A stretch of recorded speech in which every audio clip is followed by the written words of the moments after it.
Pop king Michael Jackson biopic Michael Hollywood ని షేక్ చేస్తోంది. విడుదలైన 10 రోజుల్లోనే $430.3 మిలియన్ వసూలు చేసి సరికొత్త రికార్డులు సృష్టిస్తోంది. అంతేకాదు టాప్ 10 బయోపిక్ జాబితాలో స్థానం సంపాదించింది. ఫ్రెంచ్ చిత్రం ది ఇంటచబుల్స్ 426.6 మిలియన్ల వసూళ్లను దాటేసి ప్రపంచవ్యాప్తంగా అత్యధిక వసూళ్లు రాబట్టిన 10వ బయోపిక్ గా అవతరించింది. త్వరలోనే ది గ్రేటెస్ట్ షోమ్యాన్ 435 మిలియన్ల రికార్డును కూడా అధిగమించే అవకాశం ఉంది.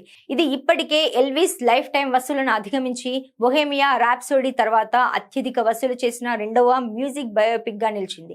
ఇండియాలో కూడా మైకేల్ కు మంచి స్పందన వచ్చింది. ఇండియాలో 50 కోట్ల గ్రాస్ రాబట్టింది. ట్రేడ్ అనలిస్టుల అంచనా ప్రకారం ఈ చిత్రం తన 3వ వీకెండ్ నాటికి 500 మిలియన్లకు చేరుకుంటుంది.